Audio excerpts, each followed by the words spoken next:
श्री शिवाय नमस्तु भयम हर हर महादेव भक्तों।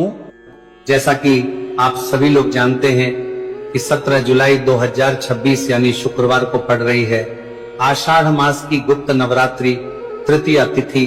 और दोस्तों, यह वह तिथि है जो आषाढ़ में पड़ने वाली सबसे बड़ी तिथि है, क्योंकि यह शुक्रवार के दिन पड़ रही है और इसका बहुत ही बड़ा और विशेष महत्व होता है।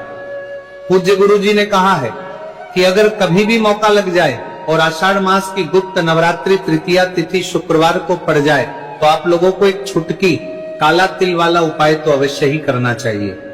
इन दोनों का संयोग बहुत कम आता है। और इसी के साथ में गुरुजी ने अपनी शिव पुराण कथा में बताया है कि इस दिन आपको एक छुटकी काला तिल वाला उपाय तो आपको अवश्य ही करना चाहिए, क्योंकि ऐसा दिन पूरे साल में सिर्फ एक ही बार आता है। और दोस्तों, आप सभी लोग जानते हो कि शुक्रवार तृतीया तिथि का अगर सबसे बड़ा कोई उपाय है तो एक छुटकी काला तिल वाला उपाय। तो दोस्तों, शुक्रवार तृतीया तिथि के दिन आप लोगों को इस एक छुटकी काला तिल वाला उपाय को जरूर करना है। बहुत सारे लोग होंगे जिन लोगों ने इस उपाय को ना किया हो, मतलब पूरा महीना निकल गया, उन्होंने किसी भी दिन इस एक छुटकी काला तिल वाला उपाय को ना किया हो। पर दोस्तों, आपके पास एक आखिरी मौका बचा हुआ है, जो कि 17 जुलाई शुक्रवार तृतीया तिथि के दिन है। तो इस दिन आप लोगों को इस वाले उपाय को जरूर कर लेना है। भले ही आपने पूरे महीने भर इस उपाय को ना किया हो, पर अगर आप इस आषाढ़ मास के शुक्रवार तृतीया तिथि के दिन अगर इस वाले उपाय को कर लिया तो आपको इस उपाय को करने का वो फल मिलेगा जिसकी आपने कभी कल्पना भी नहीं करी हो। इसीलिए आप लोग इस वाले उपाय को एक बार जरूर कर लेना है, ताकि आप लोगों के हाथ से ये मौका ना जा सके और आपको इस उपाय को करने का फल मिल सके। दोस्तों, ये उपाय पंडित जी ने अपनी अभी के ही श्री शिव महापुराण की कथा में बताया है, जिस उपाय को आज हम आपको बहुत अच्छे से समझाने वाले हैं। वीडियो को देखने के बाद इस उपाय को समझने के लिए आपको कोई और वीडियो को देखने की जरूरत नहीं पड़ेगी। तो चलिए दोस्तों, उपाय को शुरू करते हैं। देखिए, ये इस आषाढ़ मास के शुक्रवार तृतीया तिथि के दिन ये इतना खास होता है, इतना महत्वपूर्ण होता है। देखा गया है कभी कभी बड़े बड़े पूजा पाठ अनुष्ठान से जो मनोकामना पूर्ण नहीं होते, वह आषाढ़ मास के शुक्रवार तृतीया तिथि के दिन एक छोटे से उपाय करने से ही आपकी मनोकामना पूर्ण हो जाती है। और बहुत सारे लोगों ने इस उपाय को किया भी है और उनको इसको करने का फल भी जरूर मिला है। अगर आप लोग भी इस उपाय को करना चाहते हैं तो आप इस उपाय को पहले अच्छे से समझ लेना, सुन लेना, उसके बाद करना, आपको इस उपाय का फल जरूर मिलेगा। और इस उपाय को कर लेने से आपके घर में चाहे किसी भी प्रकार की दोहक और समस्या क्यों ना चल रही हो, आपको उसका कारण भी नहीं पता है कि भाई ये समस्या किस कारण से चल रही है। उसका कुछ भी कारण हो सकता है, जैसे पितृदोष हो सकता है, किसी भी तरह का मंगल दोष भी हो सकता है। तो इस दिन आप लोगों को ये वाला उपाय कर लेना है। ये एक ऐसा उपाय है जिस उपाय को अगर किसी विशेष दिन पर किया जाए तो भाई उस विशेष दिन का जो है वह तो हमें मिलता ही मिलता है। पर हमने उस दिन पर इस उपाय को किया है तो हमें उससे भी बड़ा फल मिलता है, और फल बहुत जल्दी मिलता है, क्योंकि आप इस उपाय को बहुत ही बड़े और विशेष दिन पर कर रहे हो। तो चलिए अब उपाय के बारे में बात करते हैं। उससे पहले आप लोगों को ये जानना आवश्यक है कि आखिर ये उपाय किस समय करना है, किसको करना है और कैसे करना है। तो चलिए हम आगे आपको वीडियो में एक एक करके बता देते हैं। लेकिन उससे पहले अगर आप लोग हमारे चैनल पर पहली बार आए हैं या फिर मेरी आवाज आज पहली बार सुन रहे हैं तो हमारे चैनल को सब्सक्राइब जरूर कर लेना, और इस वीडियो को लाइक करके कमेंट बॉक्स में श्री शिवाय नमस्तु भयम ओम नमः शिवाय जरूर टाइप कर देना। तो दोस्तों, इस एक छुटकी काला तिल वाला उपाय को हमें इस शुक्रवार तृतीया तिथि के दिन कैसे करना है, किसको करना है, किस समय करना है और कहां पर करना है, ये सारे सवालों के जवाब आपको इस वीडियो में मिल जाएंगे। और जो ये वीडियो देखेगा भाई, उसको एक छुटकी काला तिल वाला उपाय जरूर करना चाहिए, क्योंकि इस दिन एक छुटकी काला तिल का भी बहुत ही बड़ा और विशेष महत्व होता है। और जब बात आ जाए एक छुटकी काला तिल वाला उपाय की, तो ये सोने पर वाली बात हो जाती है और ये एक बहुत ही बड़ा उपाय हो जाता है इस शुक्रवार तृतीया तिथि का। तो अब दोस्तों, इस एक छुटकी काला तिल वाला उपाय को आखिर करना किसको है, सबसे पहले हम लोग वो बात जान लेते हैं। तो देखो, घर की जो बड़ी माताएं बहनें होती हैं, उन माताओं बहनों में से कोई भी एक बड़ी माता बहन इस वाले उपाय को कर सकती है। और दोस्तों, अगर आप चाहें तो अपने घर में से सभी सदस्यों को भी इस उपाय को करवा सकते हैं। अगर किसी व्यक्ति की खुद की कोई मनोकामना है, खुद की कोई दुख और परेशानी है जो कि वह अपने लिए ही करना चाहता है, इस वाले उपाय को तो वह खुद अपने लिए भी कर सकता है। बाकी अगर कोई घर में से ऐसा है जो कि अपने पूरे घर परिवार की सुख और शांति के लिए ये वाला उपाय करना चाहता है, तो भाई वो भी कर सकता है, उसमें भी कोई दिक्कत वाली बात नहीं है। कहने का मतलब यह है कि इस उपाय को हर एक सदस्य भी कर सकता है और पूरे घर परिवार के सदस्य के लिए घर की बड़ी बहनों में से कोई एक माता बहन भी कर सकती है। माताएं बहनें अगर घर में उपस्थित ना हो या वह ये वाला उपाय ना कर पा रही हो, तो फिर घर का कोई बड़ा सदस्य भी इस एक छुटकी काला तिल वाला उपाय को कर सकता है, चाहे फिर वह पुरुष ही क्यों ना हो, उसमें कोई भी दिक्कत वाली बात नहीं है। अब दोस्तों, जो अगला प्रश्न निकल कर आता है वह यह आता है इस उपाय को लेकर कि आखिर इस उपाय को हमें किस समय करना है, सुबह के समय करना है कि शाम के समय करना है। तो देखो, इस वाले उपाय को आप लोग सुबह भी कर सकते हो और शाम के समय प्रदोष काल में भी कर सकते हो। अब अगर आप पूछो कि भाई सबसे उत्तम समय कौन सा रहेगा इस एक छुटकी काला तिल वाला उपाय को करने का, तो हम आपसे बस यही कहेंगे कि इस उपाय को आप सुबह के समय करेंगे तो ज्यादा बेहतर होगा। बाकी अगर प्रदोष काल शाम के समय भी करेंगे तो भी अच्छा होगा, उसमें कोई भी दिक्कत वाली बात नहीं है। तो अब दोस्तों, जो अगली सबसे बड़ी और महत्वपूर्ण बात आती है वो ये आती है कि सुबह अगर हम उपाय को करेंगे तो हमें कितने बजे से लेकर कितने बजे तक के बीच में करना है, और शाम के समय प्रदोष काल में करेंगे तो हमें कितने बजे से लेकर कितने बजे के बीच में करना है। तो देखो, सुबह जितनी जल्दी हो सके आप उपाय को करने की कोशिश करना। बाकी अगर किसी कारणवश लेट भी हो जाओ, थोड़ी देर भी हो जाए, तो 10 या 11 बजे तक भी आप उपाय कर लेना, पर 12 बजे से ज्यादा देरी ना हो। ठीक है, इस बात का ध्यान रखना। उसके बाद में दोस्तों, अगर के समय प्रदोष काल की बात करें, प्रदोष काल का जो समय है होता है वो शाम के 6 बजे से शुरू हो जाता है। मतलब शाम के 6 बजे से लेकर 7 बजे के बीच का जो समय होता है, ये समय प्रदोष काल का समय होता है। तो आप इस उपाय को 7 या 8 बजे के बीच में भी कर सकते हो।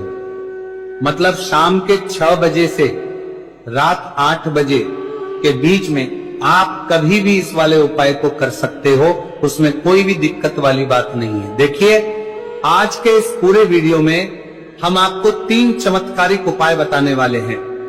ये तीनों ही उपाय बहुत खास और बहुत ही विशेष होने वाले हैं। तो चलिए दोस्तों, जान लेते हैं गुरुजी द्वारा बताए गए पहले उपाय के बारे में। देखिए, यह उपाय आपको अपने परिवार के लिए करना है। यदि आप चाहते हैं कि आपका परिवार का प्रत्येक सदस्य तरक्की करे, उन्हें हर कार्य में सफलता की प्राप्ति हो, तो आपको यह उपाय करना है। तो देखिए, इस उपाय को करने के लिए आपको एक आटे का दीपक लेना है। आपको अपने ही घर पर एक एक आटे का दीपक प्रकार से तैयार कर लेना है। अब देखिए दोस्तों, इस प्रकार से आटे का दीपक तैयार करने के बाद इसी के साथ में आपको एक चुटकी हल्दी भी लेनी होगी।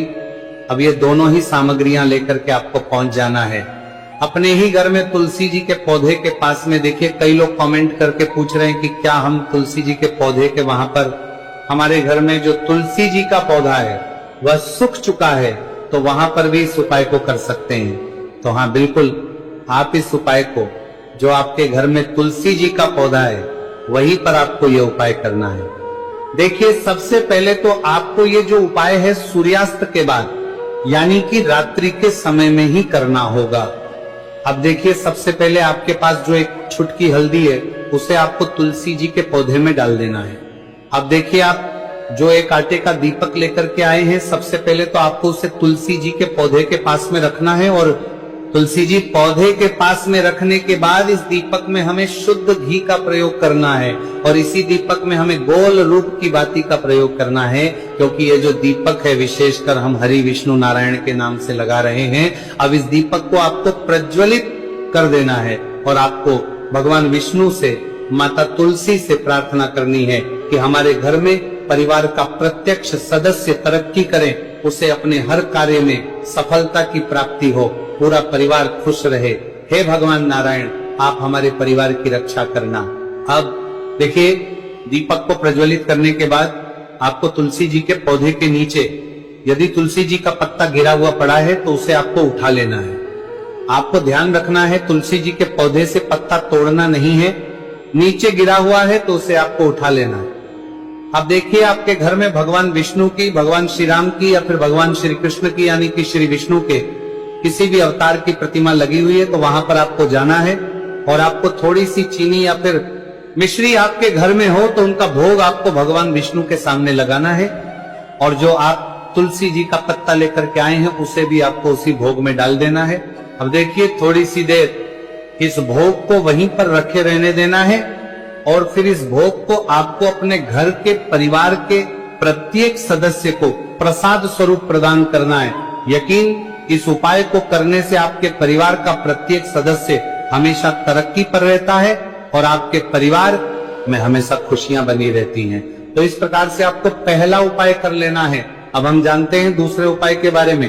देखिए, ये जो उपाय है विशेषकर धन की प्राप्ति के लिए है, माँ लक्ष्मी को प्रसन्न करने के लिए है और विशेषकर शुक्रवार तृतीया तिथि की रात्रि में ही आपको ये उपाय करना है। देखिए, सामने आपको एक दीपक दिखाया जा रहा है, तो आपको एक दीपक लेना है। दीपक आप मिट्टी का भी ले सकते हैं, आटे का भी ले सकते हैं।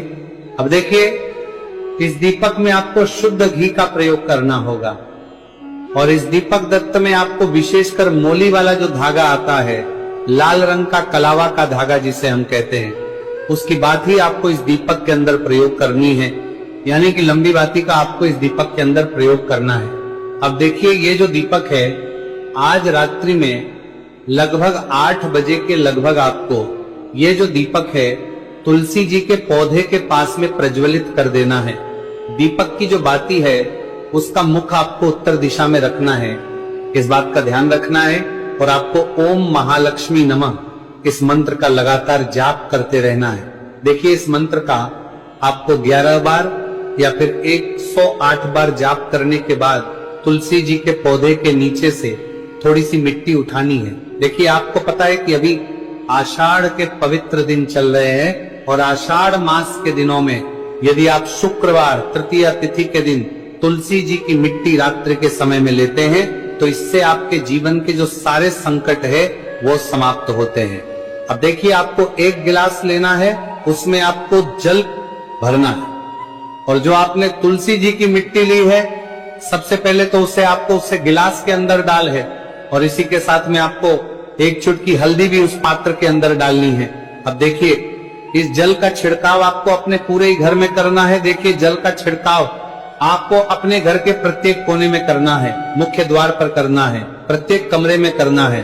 केवल अशुद्ध स्थानों को आपको छोड़ना है, बाकी आपको प्रत्येक कोने में, प्रत्येक कमरे में जहां आप धन रखते हैं, चाहे रसोई घर हो, वहां पर आपको इस जल का छिड़काव करना है।